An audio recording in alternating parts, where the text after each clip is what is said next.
اللهم صل على سيدنا محمد يا رب صل وسلم دائما أبدا على حبيبك.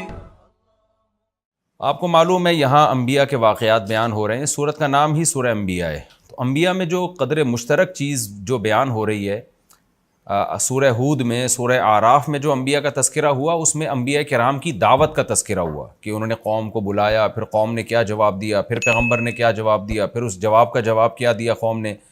وہاں پیغمبروں اور قوموں کے درمیان جو بھی ان کی بات چیت تھی اس کا قرآن نے تذکرہ کیا ہے. لیکن سورہ انبیاء میں پیغمبروں کے اللہ کے ساتھ جو معاملات تھے، کیسے کیسے مصیبتوں میں پیغمبروں نے اللہ کو پکارا، اس کا تذکرہ ہے، تاکہ یہ مضمون ثابت ہو کہ مصیبت میں صرف اور صرف اللہ کو پکارا جائے گا. تمام پیغمبروں نے مشکلات میں اللہ کو پکارا ہے اور اللہ نے ان کی مشکلات کو دور کیا ہے. تو اس حوالے سے یہ صورت قرآن کی دوسری صورتوں سے ممتاز ہے. دوبارہ مختصر بتاتا ہوں، دوسری صورتوں میں کیا ہے؟ انبیاء کی دعوت، کہ پیغمبروں نے قوم کو کیسے دعوت دی اور قوم نے جواب میں کیا کہا اور پھر قوم کا انجام کیا ہوا. جبکہ سورہ انبیاء میں جو پیغمبروں کا تذکرہ ہے کہ ان پیغمبروں کا اللہ کے ساتھ کیا معاملہ تھا. ہاں یہاں دعوت کا بھی تذکرہ ہے، لیکن دعوت کا تذکرہ کم ہے. وَنُوحًا إِذْ نَادَىٰ مِن قَبْلُ، اور نوح کا تذکرہ بھی کیجئے جب انہوں نے پہلے پکارا، یعنی ابراہیم سے بھی پہلے، کیونکہ اس سے پہلے حضرت ابراہیم کا تذکرہ گزرا ہے. فَاسْتَجَبْنَا لَهُ، ہم نے نوح کی پکار کو سنا. 950 سال نوح علیہ السلام نے دعوت دی اور سخت اذیت دی گئی نوح علیہ السلام کو. 1000 سال کا عرصہ کوئی کم نہیں ہوتا. تو اللہ کہتے ہیں پھر بالآخر ہم نے نوح کی پکار کو سنا. فَنَجَّيْنَاهُ، ہم نے نوح کو بھی نجات دی، وَأَهْلَهُ، اور ان کے اہل و عیال کو بھی، مِنَ الْكَرْبِ الْعَظِيمِ، بہت بڑی تکلیف سے. اس سے پتہ چلتا ہے کہ قوم کی طرف سے جو مخالفت تھی وہ تھوڑی نہیں تھی، بہت بڑی مخالفت تھی. اور اس سے بھی پتہ چلتا ہے کہ اللہ دعا قبول کرتا ہے، لیکن بعض دفعہ دیر ہوتی ہے. ایک مقولہ ہے نا کہ اللہ کے ہاں دیر ہے اندھیر نہیں ہے. تو نوح علیہ السلام تو کب سے دعائیں مانگ رہے ہوں گے، لیکن 950 سال کے بعد جا کے اللہ نے نوح علیہ السلام کو اس بدبخت قوم سے اللہ نے نجات دی. وَنَصَّرْنَاهُ مِنَ الْقَوْمِ الَّذِينَ كَذَّبُوا بِآيَاتِنَا، اور ہم نے مدد کی نوح کی اس ایسی قوم سے جو ہماری آیتوں کو جس نے جھٹلایا تھا. إِنَّهُمْ كَانُوا قَوْمَ سَوْءٍ، اللہ کہتے ہیں واقعی بڑی بری قوم تھی. فَأَغْرَقْنَاهُمْ أَجْمَعِينَ، ہم نے ساری قوم کو تباہ و برباد کر دیا، غرق کر دیا. وَدَاوُودَ وَسُلَيْمَانَ، اور اے نبی آپ داؤد اور سلیمان کا بھی تذکرہ کیجئے. اِذْ يَحْكُمَانِ فِي الْحَرْثِ، جب وہ دونوں ایک کھیتی کے بارے میں فیصلہ کر رہے تھے. احادیث میں، روایات میں اس کی تفصیل ہے، وہ یہ ہے کہ داؤد علیہ السلام بادشاہ تھے، سلیمان علیہ السلام آپ کے بیٹے اور جانشین تھے، ولی عہد تھے. آپ کے پاس ایک کیس آیا کہ ایک بکریوں کا ریوڑ پورا گھس گیا ایک کھیت میں اور بہت نقصان پہنچایا اس نے کھیت کو. اب جو کھیت کا مالک تھا وہ کیس لے کر آ گیا داؤد علیہ السلام کے پاس کہ بھئی اس کی بکریاں میرے کھیت میں گھسی ہیں اور مجھے نقصان ہوا ہے تو میرے نقصان کی تلافی کی جائے. تو بکریوں کا مالک بھی پہنچ گیا.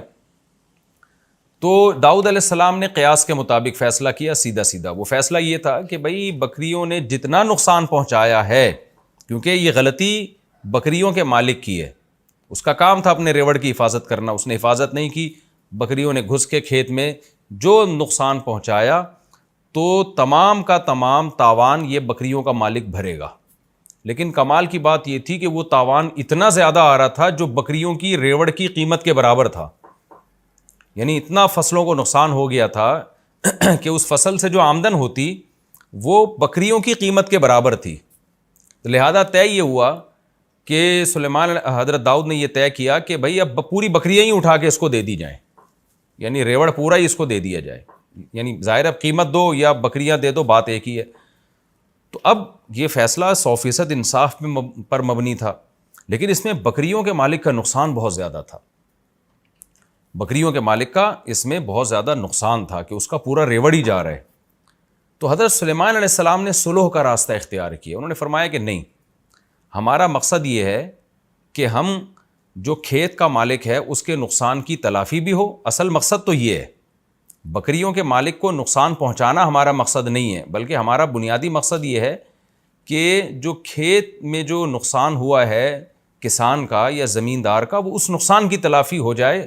کس طرح سے ہو؟ یہ تلافی کرے بکریوں کا مالک. تو اس کی تلافی کا آسان راستہ یہ ہے کہ یہ کھیت حوالے کیے جائے بکریوں کے مالک کو، کہ بکریوں کا جو مالک ہے نا وہ اس کھیت میں زراعت کرے گا اور کھیت کو اس حالت پہ لوٹائے گا جس حالت پہ نقصان سے پہلے تھا، اور اس دوران یہ تمام بکریاں یہ کھیت کے مالک کے پاس رہیں گی، اور کھیت کا مالک ان بکریوں سے فائدہ اٹھائے گا، اس کا دودھ استعمال کرے گا، اور ظاہر دودھ ہی استعمال ہو سکتا ہے. یعنی جب تک یہ کھیت اپنی پہلی حالت پہ بحال نہیں ہو جاتا اس وقت تک کھیت کا مالک جو گزارا کرے گا وہ بکریوں کے دودھ سے کرے گا. اس کو کہتے ہیں سلو. سلو کا مطلب ہوتا ہے کہ آپ قانون کے مطابق فیصلہ نہ کریں بلکہ دو فریقوں میں کمپرومائز کا راستہ اختیار کریں آپ. تو جو بھی جج ہو یا قاضی ہو، اچھا جج، اچھا قاضی، اچھا فیصلہ کرنے والا وہی ہوتا ہے کہ وہ دونوں فریقوں کو کسی ایسی درمیانی بات پر آمادہ کر لے جس میں دونوں کا نقصان نہ ہو. تو داؤد علیہ السلام کا فیصلہ بھی حق پر مبنی تھا، لیکن اس میں بکریوں کے مالک کا نقصان بہت ہو رہا تھا. تو اس لیے داؤد علیہ السلام نے کیا کیا؟ سلیمان علیہ السلام نے صلح کا راستہ اختیار کیا کہ بھئی ہمارا مقصد تو یہ ہے کہ کھیت کے مالک کا جو نقصان ہوا ہے اس کی تلافی ہو جائے. تو تلافی ڈالی جائے بکریوں کے مالک کے ذمہ. اس سے کہا جائے بھئی تم ہمیں ویسے ہی کھیت کر کے دو جیسا پہلے تھا، اس میں تمہاری محنت لگے گی، لیکن اس محنت کے بدلے میں تمہاری بکریاں محفوظ ہو جائیں گی. تمہاری جو کئی سالوں کی کمائی ہے کہ ساری بکریاں اٹھا کے ہم کسی کو دے دیں وہ بچ جائے گی. تو اس پہ کھیت کے مالک بھی اس پہ راضی ہو گیا کہ ٹھیک ہے بھائی، جب تک میں بکریوں سے فائدہ اٹھاتا ہوں مجھے میرا کھیت پرانی کنڈیشن میں کر کے دے دے. تو یہ اس کو کہتے ہیں صلح. فقہ میں کتاب الصلح پورا ایک باب ہے، ہدایہ جو فقہ کی مشہور کتاب ہے، اس میں طلبہ پڑھتے ہیں کتاب الصلح. آج کے دور میں اس کی ایک بہترین مثال ہے ہمارے سامنے. ہمارے پاس بہت دفعہ یہ سوال آتا ہے کہ والد صاحب نے زندگی میں گھر بنایا تھا، اس کے اوپر ایک والد صاحب نے پورشن بنا دیا. اب کیا ہوا کہ بڑے بیٹے نے یا منجلے بیٹے نے اس پورشن کے اوپر ایک اور مکان بنا دیا جس مکان کا وہ بیٹا مالک تھا. اب والد کے مرنے کے بعد مسئلہ یہ کھڑا ہوتا ہے کہ زمین اور نیچے کا پورشن اس کا تو مالک والد صاحب تھے، اور جو اوپر والا پورشن ہے اس کا مالک تھا بڑا بیٹا. اب شریعت یہ کہتی ہے، قانون یہ کہتا ہے، مفتی جب فتویٰ دے گا تو یہ فتویٰ دے گا کہ بھائی اوپر والا پورشن جس بیٹے کا ہے، چونکہ وہ زمین کا مالک نہیں ہے، حتیٰ کہ مکان کی چھت کا بھی وہ مالک نہیں ہے جو نیچے والا مکان ہے، تو شرعی طور پر اس کی حیثیت یہ بنتی ہے کہ اوپر والے شخص نے نیچے والی زمین کو عاریتاً لیا ہوا ہے، یعنی استعمال کے لیے لیا ہوا ہے. بھائی میں آپ کو اپنی بائک دیتا ہوں استعمال کے لیے، میں آپ کو اپنی گاڑی دیتا ہوں استعمال کے لیے، تو جو اپنی کوئی بھی چیز استعمال کے لیے کسی کو دیتا ہے اسے ہر وقت حق ہوتا ہے کہ وہ اپنی چیز واپس لے لے، چاہے وہ 100 سال کے لیے بھی دے، لیکن عاریتاً دیا ہے نا تو حق ہے.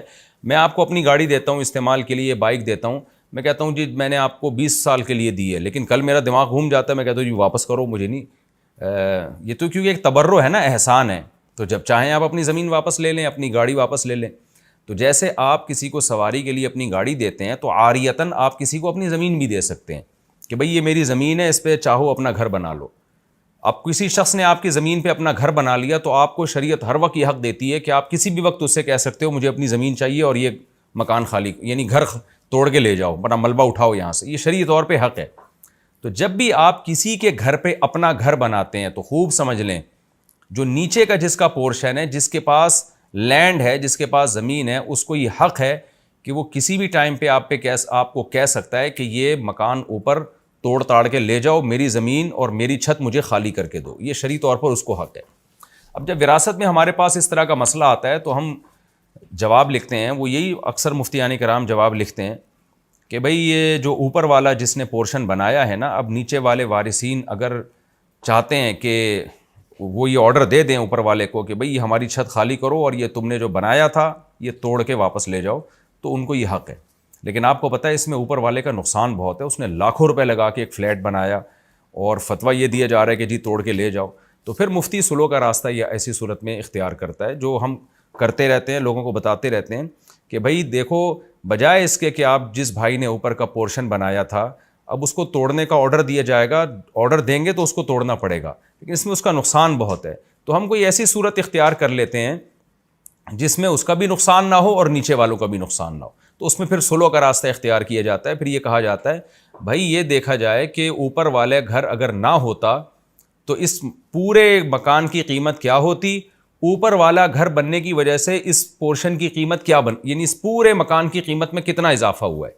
تو آپ ایسا کریں کہ اوپر والے بھائی کو وہ قیمت دے کے وہ مکان اس سے لے لیں آپ، اور وہ وراثت میں اس کو شامل کر لیں۔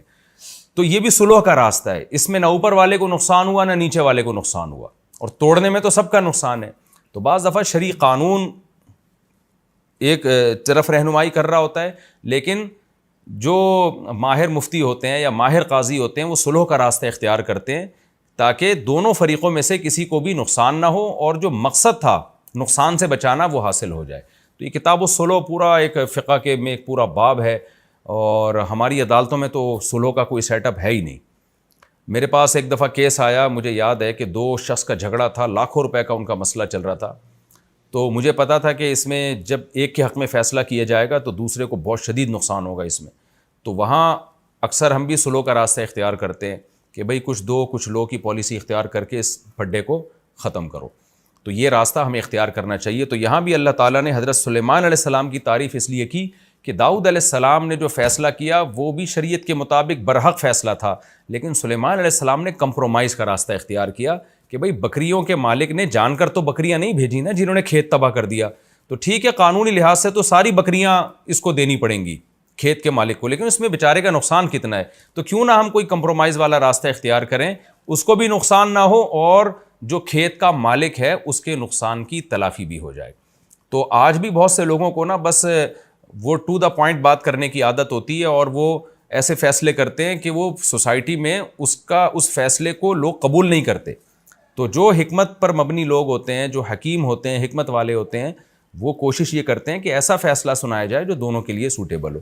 تو قرآن نے یہی بتایا کہ وَدَاوُودَ وَسُلَیمان، اور داؤد اور سلیمان کا بھی تذکرہ کیجئے، اِذْ يَحْكُمَانِ فِي الْحَرْثِ، جب دونوں ایک کھیتی کے بارے میں فیصلہ کر رہے تھے، اِذْ نَفَشَتْ فِيهِ غَنَمُ الْقَوْمِ، جب قوم کی بکریاں اس میں، یعنی قوم سے مراد لوگوں کی بکریاں، کوئی خاص فرد تھا وہ مراد ہے، یعنی وہ ایک قوم ہی کا فرد تھا نا، وہ ان کی بکریوں کا ریوڑ اس میں گھس گیا، وَكُنَّا لِحُكْمِهِمْ شَاهِدِينَ، اور ہم سلیمان اور داؤد کے فیصلے کو دیکھ رہے تھے کون اس میں کیا فیصلہ کرتا ہے۔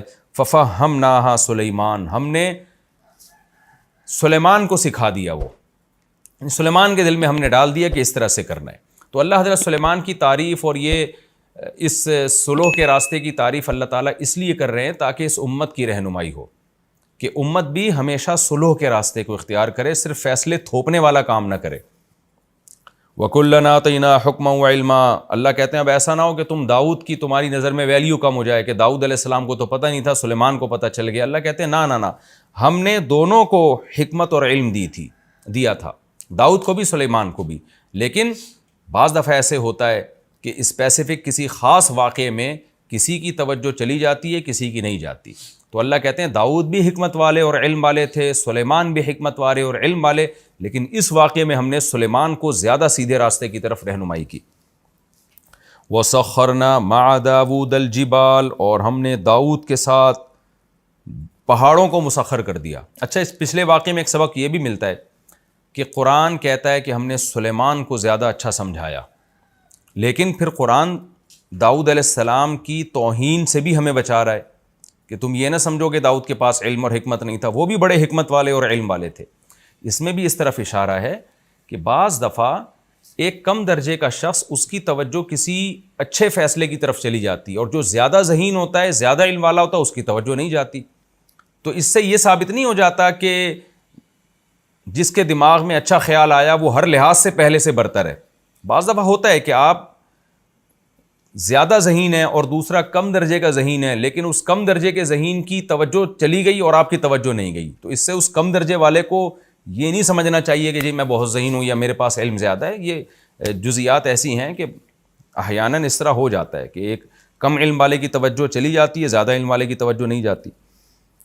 وَسَخَّرْنَا مَعَ دَاوُودَ الْجِبَالَ، اللہ کہتے ہیں اور ہم نے داؤد کے ساتھ مسخر کر دیا تھا پہاڑوں کو، یسبحنا، کیسے مسخر کیا کہ پہاڑ بھی تسبیح بیان کیا کرتے تھے۔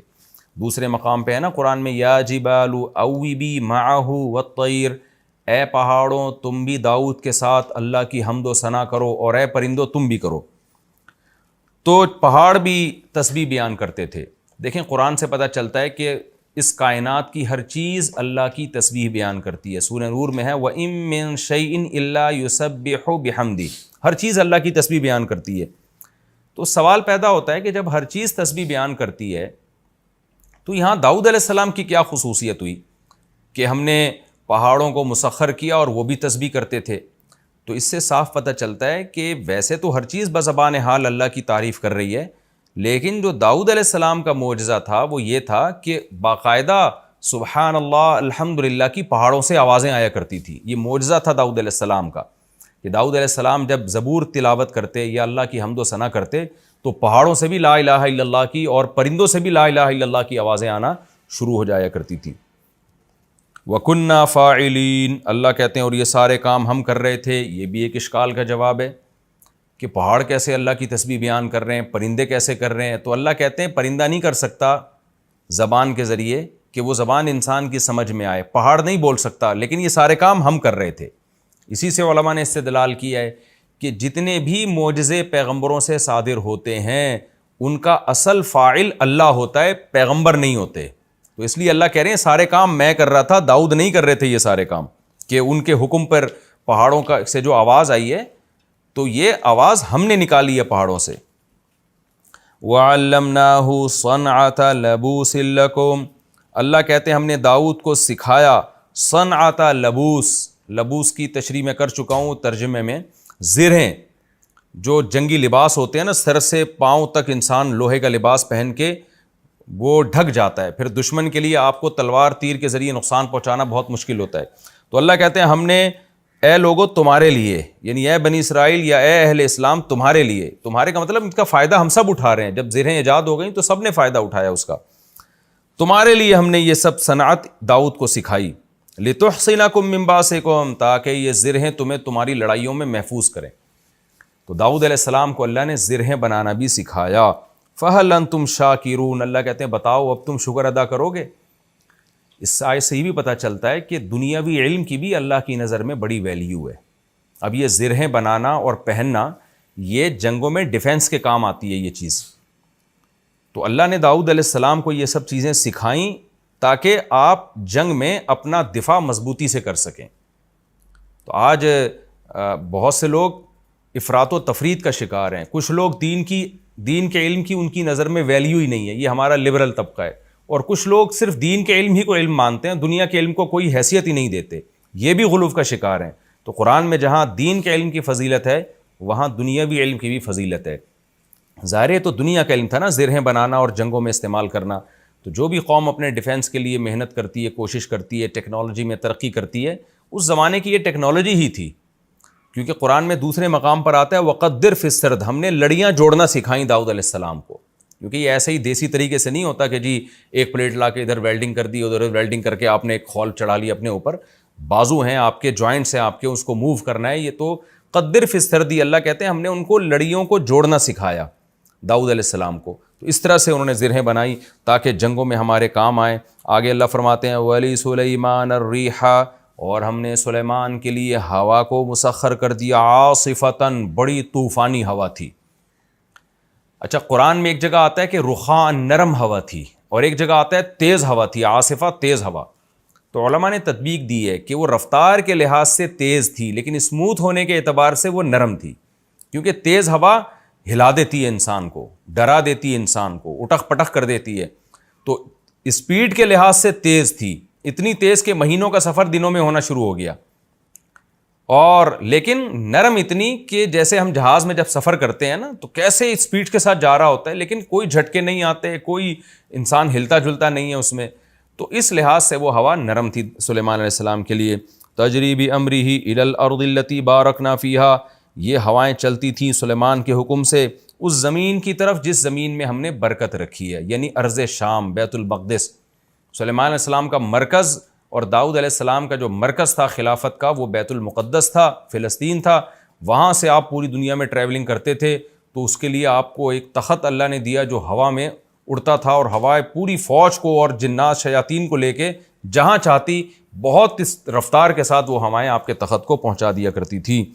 وَكُنَّا بِكُلِّ شَيْءٍ عَالِمِينَ، اور اللہ کہتے ہیں ان تمام چیزوں کو ہم جانتے تھے کہ ہم نے سلیمان کو کیا کیا نعمتیں دی ہیں اور کیوں دی ہیں. یہ سب چیزوں کا ہمیں علم تھا. یعنی جس کا علم کامل ہوتا ہے تو وہ کام وہ کرتا ہے جو حکمت پر مبنی کام ہوتے ہیں. تو یعنی ہمارے تمام کام حکمت پر مبنی کام تھے.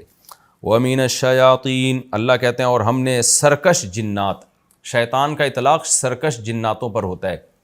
تو یہاں شیطان سے ابلیس مراد نہیں ہے بلکہ سرکش جنات ہم نے وہ بھی مسخر کر دیے سلیمان کے لیے. من، وہ جنات تھے یغوصون لہو، جو سلیمان کے لیے غوطے لگاتے. جیسے روایات میں اور قرآن میں ہے کہ سمندر کے اندر غوطے لگاتے. کیوں لگاتے؟ سمندر کے اندر سے نایاب موتی، ہیرے، جواہرات نکالتے تاکہ سلیمان علیہ السلام کی معیشت اس سے مضبوط ہو. یہ بھی اگر آپ دیکھیں کہ معدنیات کا کسی ملک میں نکلنا اس ملک کی معاشی ترقی کے لیے بہت مفید ہے. اس کا ثبوت قرآن سے بھی ہے. تو سلیمان علیہ السلام کی حکومت کو اللہ مضبوط کرنے کے لیے کیا اللہ نے کیا کہ جنات کو آپ کے تابع کر دیا. وہ سمندر کی تہہ میں جا کے ہیرے جواہرات نکالتے. اس سے بھی پتہ چلتا ہے کہ دنیاوی اسباب اختیار کرنا یہ نہ توکل کے خلاف ہے نہ شریعت کے خلاف ہے. ورنہ سلیمان علیہ السلام کو کیا ضرورت تھی کہ سمندروں میں غوطے لگوا کے وہاں سے ہیرے جواہرات نکالیں، موتی نکالیں. وہ کہتے بھائی ہم دنیا دار لوگ تھوڑی، ہم تو بس اللہ اللہ کریں گے اور جو کرنا ہوگا اللہ نے خود کرے گا، اللہ خود کرے گا. ہمیں ہیرے جواہرات اور اتنا عالی شان تخت بنانے کی کیا ضرورت ہے. لیکن ایک اسٹیبل گورنمنٹ تھی سلیمان علیہ السلام کی، زبردست حکومت تھی، اور اللہ نے آپ کو مشن دیا تھا کہ پوری دنیا میں آپ نے اس حکومت کو قائم کرنا ہے. تو اس کے لیے اللہ نے آپ کو اسباب اور وسائل دیے. آگے اللہ فرماتے ہیں وَيَعْمَلُونَ عَمَلًا دُونَ ذَلِكَ، اور اس کے علاوہ بھی بہت سارے اعمال یہ شیاطین کیا کرتے تھے. دوسرے مقام پہ آتا ہے، وہ جب ہم وہاں پہنچیں گے تو وہاں میں اس کا تفصیلی تذکرہ کروں گا کہ وہ جنات سلیمان علیہ السلام کی جو فوجیں تھیں نا ان کے لیے بڑے بڑے دیگڑے بنایا کرتے تھے تاکہ وہ فوجی بیرکوں میں جا کے اس میں کھانا کھائیں. تو اتنے بڑے بڑے برتن بنایا کرتے تھے اور قلعے بنایا کرتے تھے، اور وتماثیل وجفان کالجواب وقدور الراسیات. تو ایسے بہت سارے کام، بڑی بڑی عمارتیں بنایا کرتے تھے ان کے لیے. تو بہت سارے کام جو انسانوں کے لیے بنانا بہت مشکل تھا، تو جنات کے ذریعے سلیمان علیہ السلام وہ کام کیا کرتے تھے. آگے اللہ فرماتے ہیں وَكُنَّا لَهُمْ حَافِظِينَ. سوال پیدا ہوتا ہے اتنے بڑے بڑے سرکش جنات سلیمان کے تابع کیسے ہو گئے؟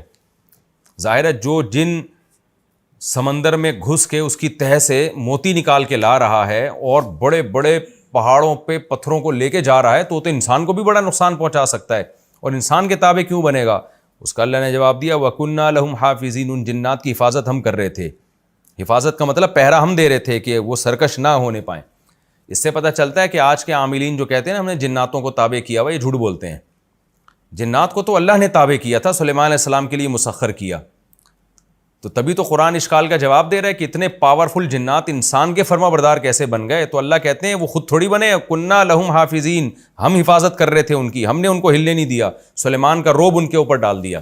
تو آج کے عامل نہ تو سلیمان علیہ السلام ہیں نہ یہ اتنے پاورفل ہیں کہ یہ جنات کو اپنے قابو میں لیں. حقیقت یہ ہے کہ جنات نے ان کو اپنے قابو میں لیا ہوا ہوتا ہے اور پھر ان سے الٹے الٹے کام جنات کروا رہے ہوتے ہیں. وَأَيُّوبَ إِذْ نَادَىٰ رَبَّهُ. اللہ کہتے ہیں ایوب کا بھی تذکرہ کیجئے، ان کی بھی پکار ہم نے سنی. اذ نادیٰ ربہ، جب انہوں نے اپنے رب کو پکارا، انی مسنی الضر، اے اللہ مجھے بیماری پہنچی ہے، وانت ارحم الراحمین، تو رحم کرنے والوں میں سب سے زیادہ رحم کرنے والا ہے. دیکھیں ایوب علیہ السلام کئی سال کسی خطرناک اور تکلیف دہ بیماری میں پڑے رہے. وہ بیماری کیا تھی اس کا ہمیں حدیث میں تذکرہ نہیں ملتا، جو بھی تھی لیکن تکلیف دہ بیماری تھی. اسی بیماری میں کہا جاتا ہے کہ ایک وبا پھیلی جس میں ایوب علیہ السلام کے اہل و عیال کا بھی انتقال ہو گیا. آپ کو اللہ نے خوب اولاد دی تھی، ساری اولاد اسی وبا میں، یا تو وبا تھی کہ سارے اہل خانہ اس کی لپیٹ میں آئے، یا وبا نہیں تھی، ویسے ہی کوئی بیماری کی وجہ سے سارے اہل و عیال کا انتقال ہو گیا. صرف آپ کی ایک زوجہ بچی تھی جنہوں نے آپ کی بڑی خدمت کی. جیسے کہ سورہ سعد میں آتا ہے کہ حضرت ایوب علیہ، حدیث میں بھی اس کی تفصیل ہے کہ ایوب علیہ السلام کی زوجہ نے بہت صبر کیا اپنے شوہر کی بیماری پہ، کئی سال اپنے شوہر کی خدمت کرتی رہیں. لیکن ایوب علیہ السلام چونکہ اتنا عرصہ بیمار تھے، جب انسان بیمار ہوتا ہے اس کی طبیعت میں تھوڑا سا چڑچڑا پن پیدا ہو جاتا ہے.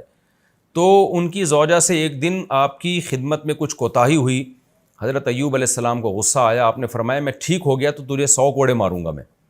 لیکن بعد میں آپ کو ندامت ہوئی کہ بھئی یہ میری بیوی تو بڑی نیک ہے, اس نے بیماری میں اتنی خدمت کی ہے. جب ٹھیک ہو گئے نا تو اب پریشان کہ اللہ میں تو اپنی قسم اور پیغمبر قسم کے بھی کبھی بڑا خیال کرتے ہیں کہ میں کیسے اس خدمت گزار بیوی کو جو ہے 100 کوڑے ماروں. اب اپنی قسم کو دیکھتے اور اپنی بیوی کو دیکھتے تو اللہ نے آپ کو حیلہ بتایا, وَخُذْ بِيَدِكَ ضِغْثًا فَاضْرِب بِهِ وَلَا تَحْنَثْ. اے ایوب تو اپنی زبان کی بھی لاج رکھ, قسم بھی پوری کر لے. اور ہم قسم پوری کرنے کا طریقہ بتاتے ہیں کہ ایک جھاڑو لے جس میں 100 تنکے ہوں, ایک ہی دفعہ بیگم کو مار دے بس.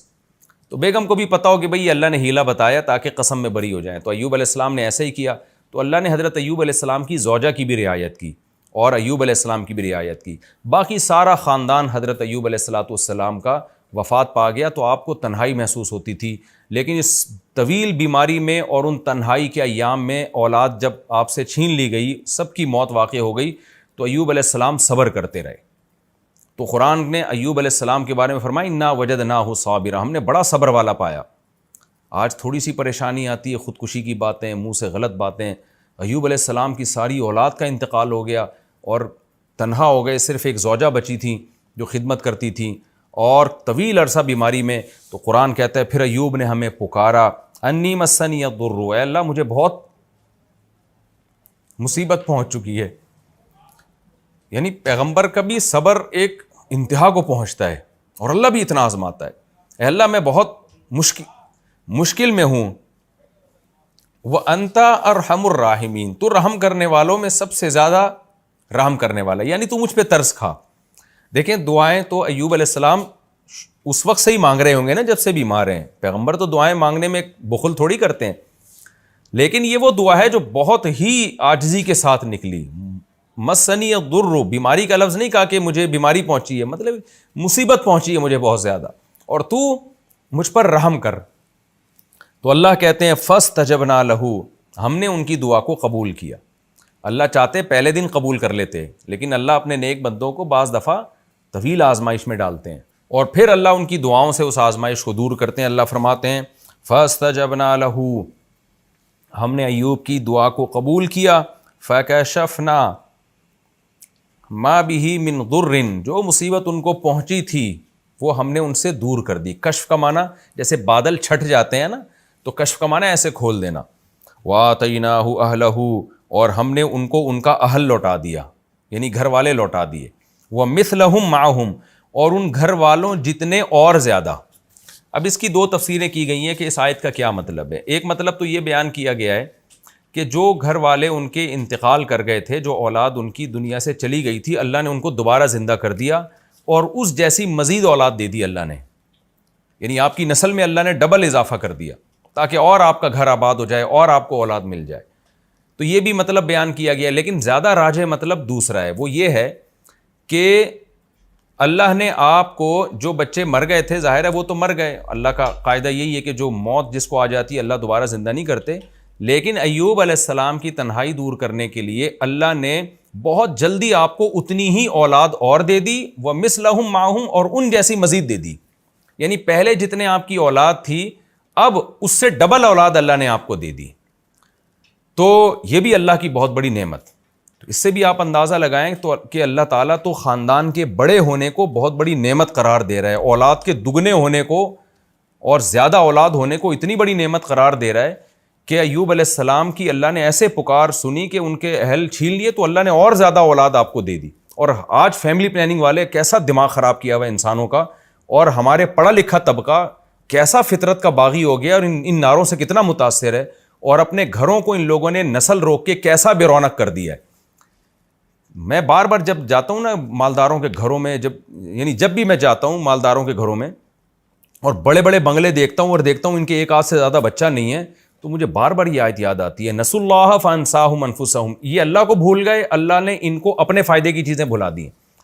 تو ان کے گھروں کی رونقیں ختم ہو گئی, محبتیں ختم ہو گئی نسل روک روک کے. بس ایک ہی چیز دماغ میں خناس بھر گیا ہے کہ پیسہ پیسہ پیسہ پیسہ پیسہ, نسل روکو تاکہ پیسہ بچاؤ ورنہ بھوکے مر جائیں گے. تو اس کا عذاب ان کے اوپر یہ آیا ہے کہ نہ ان کے داماد ہوتے ہیں، نہ ان کی بہویں ہوتی ہیں، نہ بڑھاپے میں ان کے پوتے نواسے ہوتے ہیں، بس ایک آدھ بچہ اور ہزار ہزار گز کے بنگلے اور دیواریں ان کو کھا رہی ہوتی ہیں۔ تو یہ اللہ نے کتنا بڑا فضل کیا کہ ہمیں اسلام کی نعمت دی اور ہمیں ہدایت دے دی تاکہ ہم ان مغرب کے ان زہریلے نعروں سے متاثر نہ ہو۔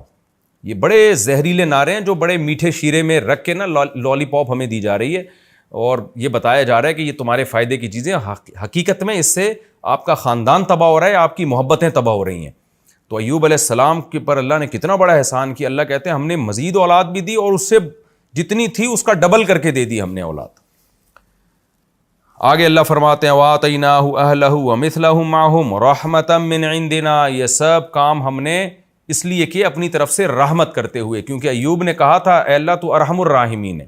تو ایک عام شخص جب رحم کرتا ہے تو زیادہ زیادہ وہ رحم یہ کرتا ہے کہ تکلیف دور کر دے گا آپ کو، لیکن اللہ جب رحم کرتا ہے تو صرف تکلیف دور نہیں کرتا بلکہ اس مزید نعمتیں دے کے اس کی تلافی بھی کر دیتا ہے۔ آگے اللہ فرماتے ہیں ہم نے یہ رحمت کے لیے کیا، وَذِكْرَى لِلْعَابِدِينَ، اور جو ہمارے عبادت کرنے والے، غلامی کرنے والے لوگ ہیں ان کی نصیحت کے لیے ہم نے یہ کام کیا۔ ذکرہ کا معنی نصیحت، تاکہ ایوب علیہ السلام کا واقعہ جب وہ پڑھیں تو جو ہمارے عبادت گزار فرمانبردار لوگ ہیں انہیں نصیحت ہو جائے کہ دیکھو خدا آزماتا ہے، اگر اس آزمائش میں آپ نے صبر کیا تو کیسی نعمتیں اللہ نیک لوگوں کو دیتا ہے، تاکہ ان کو ہمیشہ کے لیے نصیحت ہو جائے۔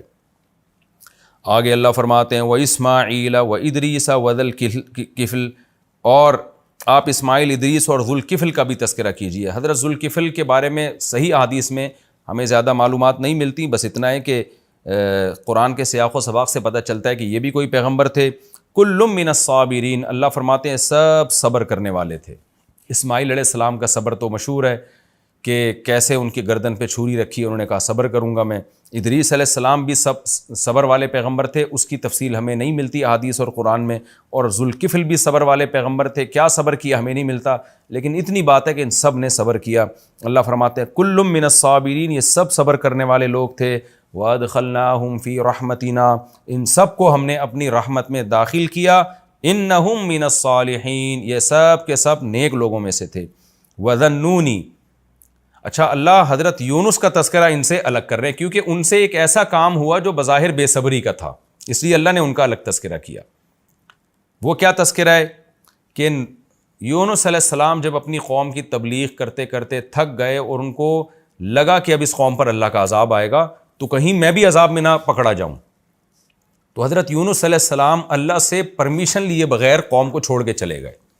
اللہ تعالیٰ کو اس بات پہ ناراضی ہوئی کہ میرے پیغمبر نے مجھ سے پوچھے بغیر قوم کو کیوں چھوڑ دیا، کیونکہ اللہ کے علم میں یہ بات تھی کہ جب اس قوم پر عذاب آنے لگے گا نا تو یہ عام قوموں کی طرح اترائے گی نہیں۔ دیکھیں قوم عاد، قوم سمود اور دوسری قوموں پہ جب عذاب آیا تو عذاب دیکھ کے بھی مذاق اڑاتے تھے وہ۔ ہذا عارض ممطرنا، پیغمبر نے کہا کہ بھئی یہ بادل آ رہے ہیں پتھر برسیں گے، تو انہوں نے کہا نہیں بادل جب آتے ہیں بارش برستی ہے، پتھر نہیں برستے۔ پھر پیغمبر کہہ رہے ہیں کہ یہ وہ عذاب ہے جس کی تم جلدی کرتے تھے، تو پھر بھی قوم عاد اور قوم سمود کو عبرت نہیں ہوئی۔ لیکن یونس علیہ السلام کی قوم وہ خوش قسمت قوم تھی کہ جب انہوں نے عذاب آتا دیکھا نا بادل تو وہ ڈر گئے، ان کو لگا کہ بھئی یہ خدا کا عذاب ہے۔ یونس علیہ السلام نے کہا تھا اور وہ ہم علاقہ بھی چھوڑ کے چلے گئے، اب تو واقعی عذاب آ رہا ہے، تو فوراً وہ توبہ کرنے لگے، پوری قوم گڑ گڑانے لگی۔ تو اللہ کے علم میں چونکہ یہ بات پہلے سے تھی کہ یہ قوم ہدایت پا جائے گی، ایمان لے آئے گی، تو اس لیے اللہ تعالیٰ کو یونس علیہ السلام کا قوم کو ایسے چھوڑ کے جانا پسند نہیں آیا۔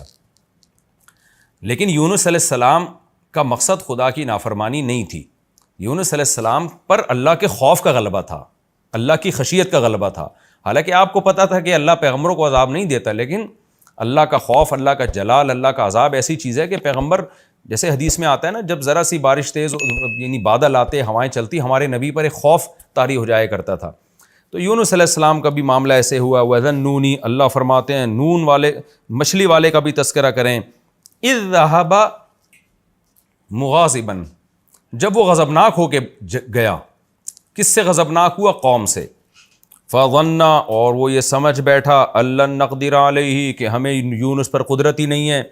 دیکھیں یہ قرآن کی بلاغت ہے، یہاں لفظی ترجمہ تو یہ ہوگا کہ یونس یہ سمجھے کہ ہمیں اللہ کو ان پر قدرت ہی نہیں ہے، حالانکہ پیغمبر یہ سمجھ ہی نہیں سکتے نا، تو یہ بلاغت ہے، یہ ہم عام محاوروں میں بھی استعمال کرتے ہیں۔ کہ جب کوئی شخص یہ سمجھتا ہے نا کہ فلاں مجھے عذاب ہی نہیں دے گا، تکلیف ہی نہیں دے گا، تو ہم کہتے ہیں کہ یہ سمجھتا ہے کہ گویا اس کو اس پہ قدرت ہی نہیں ہے. تو اس سے مقصد یہ نہیں ہوتا کہ قدرت نہیں ہے، مقصد یہ ہوتا ہے جس کو قدرت ہوتی ہے تو وہ سزا بھی دیتا ہے، تو جس کو قدرت نہیں ہوتی وہ سزا نہیں دیتا. تو اصل مقصد قرآن کے بیان کرنے کا یہ ہے کہ یونس علیہ السلام یہ سمجھے کہ اللہ آپ کو اس غلطی پہ، اس مسٹیک پہ سزا نہیں دے گا. تو اس کو قرآن نے بلاغتاً یوں تعبیر کیا کہ یونس یہ سمجھے کہ اللہ کو آپ پر قدرت ہی نہیں ہے. تو یہ بلاغت ہے. بلاغت کہتے ہیں کہ کون الکلامی مطابقا لمقتضی الحال، یعنی جو حالت تقاضا کر رہی ہے نا، کلام بالکل اس کے مطابق لے کر آنا. تو اس میں بعض دفعہ ایسا کلام لایا جاتا ہے جس سے حقیقت مراد نہیں ہوتی، مجاز مراد ہوتا ہے. اس کی بہت ساری مثالیں ہمیں ملتی ہیں. ہم بات بات پہ کہتے ہیں میں تمہاری ٹانگیں توڑ دوں گا، میں تمہیں مار دوں گا، حالانکہ اس سے حقیقت مراد نہیں ہوتی. اور حدیث میں بھی یہ ملتا ہے. نبی صلی اللہ علیہ وسلم نے بعض دفعہ صحابی سے فرمایا ثقلت کا امک، تمہاری ماں تمہیں روئے، تم کیسا کام کر رہے ہو، یعنی تم گم ہو جاؤ اور تمہاری ماں تمہیں روئے. حالانکہ نبی کسی کو بد دعا نہیں دے سکتے کہ تم گم ہو جاؤ اور تمہاری ماں تمہیں یاد کر کر کے روئے. تو یہ محاورے ہوتے ہیں، اس سے حقیقت مراد نہیں ہوتی. ہر کلام میں ہوتے ہیں یہ. تو قرآن بھی چونکہ عربی زبان میں نازل ہوا تو وہی محاورے اس میں استعمال ہوئے جو عربی میں استعمال ہوتے تھے. تو قرآن کہتا ہے فَظَنَّ أَن لَّن نَّقْدِرَ عَلَيْهِ، یونس یہ سمجھے کہ ہمیں یونس پر قدرت ہی نہیں ہے اور ہماری پکڑ سے وہ بچ نکلیں گے. حالانکہ ایسا نہیں ہے، لیکن بچ نہ نکلے اور بالآخر مچھلی کے پیٹ میں چلے گئے. فَنَادَىٰ فِي الظُّلُمَاتِ، اندھیروں میں پھر یونس نے ہمیں پکارا. یونس علیہ السلام جب فرار ہوئے نا اور سمندر کے راستے کشتی میں بیٹھے تو آگے جا کے بھنور آیا اور کشتی ڈوبنے لگی. تو کشتی کے ملاح نے کہا کہ بھئی ایک شخص کو کشتی سے نکلنا پڑے گا تاکہ کشتی کا وزن ہلکا ہو، اور کوئی ایسا شخص ہے جو اپنے مالک کی پرمیشن کے بغیر آیا ہے. تو یونس علیہ السلام کو احساس ہو گیا کہ بھئی میں اللہ کی مرضی کے بغیر آیا ہوں، تو یہ میرے ہی لیے ہوا ہے یہ سب کچھ. تو یونس علیہ السلام نے ارادہ کیا کہ وہ کشتی سے اتر جاتے ہیں، سمندر میں چھلانگ لگا لیتے ہیں. لیکن قوم نے کہا کہ نہیں، ہم قرآن اندازی کریں گے، اور قرآن اندازی میں حضرت یونس ہی کا نام آیا.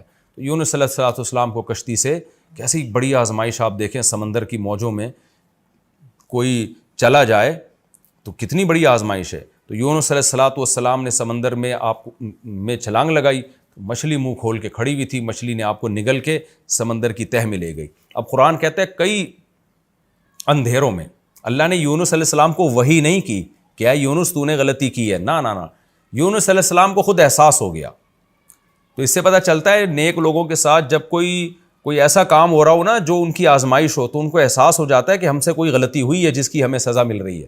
تو یونس علیہ السلام جب اندھیروں میں گئے ہیں، یعنی ایک مچھلی کے پیٹ کا اندھیرا، سمندر کی تہہ کا اندھیرا اور رات کا اندھیرا، تو یہ تمام اندھیرے مل گئے. یونس علیہ السلام نے پھر مچھلی کے پیٹ میں پکارا، ان کو احساس ہو گیا کہ مجھ سے کوئی غلطی ہوئی ہے، اور کہا کہ لا الہ الا انت، اے اللہ تیرے سوا کوئی عبادت کے لائق نہیں، یعنی میں صرف تجھی کو پکاروں گا. سبحانک، تو ہر عیب سے پاک ہے. کیا مطلب؟ میرے ساتھ جو تو نے یہ معاملہ کیا کہ مجھے سمندر کی تہہ میں پہنچا دیا، کشتی سے نکلوا دیا، تو یہ میرا قصور ہے، تیرا قصور نہیں ہے، کیونکہ تو عیب سے پاک ہے. انی کنت من الظالمین، اور ظالم میں ہی ہوں. تو یہ بھی توبہ کا ایک طریقہ ہوتا ہے کہ اپنی غلطی کا اعتراف کر لینا. اللہ فرماتے ہیں فاستجبنا لہ، ہم نے یونس کی پکار کو سنا.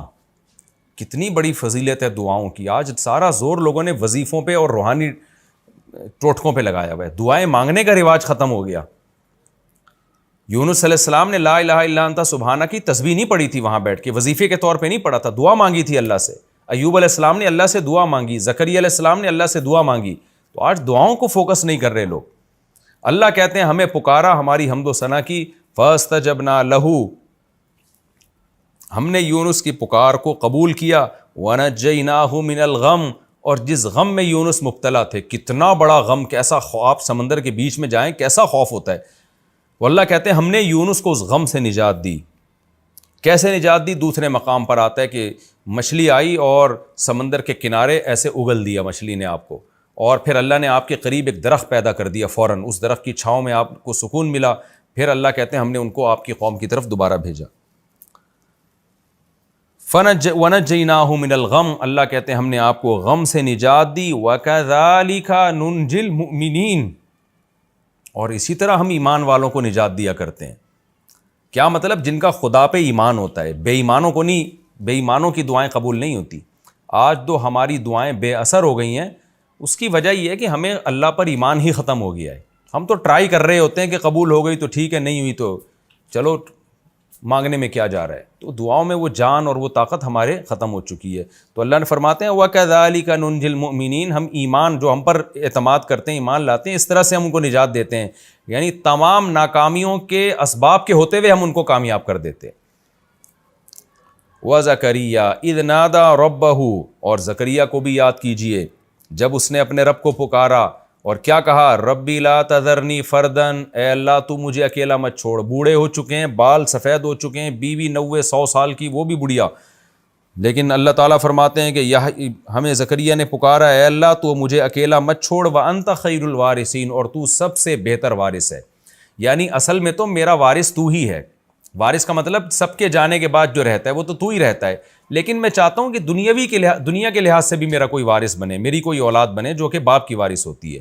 یعنی میں جو وارث چاہ رہا ہوں تو یہ مطلب نہیں ہے کہ میں تجھے وارث نہیں سمجھتا, اصل وارث تو ہی ہے, لیکن دنیا کے لحاظ سے مجھے وارث چاہیے, لہذا مجھے اکیلا مت چھوڑ. فاستجبنا لہ, اللہ کہتے ہیں ہم نے آپ کی پکار کو سنا, ووہبنا لہ یحییٰ, اور ہم نے آپ کو یحییٰ ہبہ کیے, گفٹ میں دیے, واصلحنا لہ زوجہ, اور زکریا کے لیے ان کی زوجہ, زوج سے مراد ان کی بیوی ہے, اور ہو کے ضمیر حضرت زکریا کی طرف لوٹ رہی ہے. ہم نے زکریا کی زوجہ کو بھی ٹھیک کر دیا, یعنی بانجھ پنے کی اصلاح کر دی ہم نے. انہم کانوا یسارعون فی الخیرات, اس لیے کہ یہ خاندان نیکیوں میں ایک دوسرے سے آگے بڑھا کرتا تھا اور ہمیں امید اور خوف کے ساتھ یدعوننا پکارا کرتا تھا, وکانوا لنا خاشعین, اور ہم سے ڈرا کرتا تھا. تو اس کی برکت سے اس خاندان پر ہم نے احسان کیا اور بڑھاپے میں ان کو ہم نے اولاد دی. وقت ہمارا مکمل ہو چکا ہے.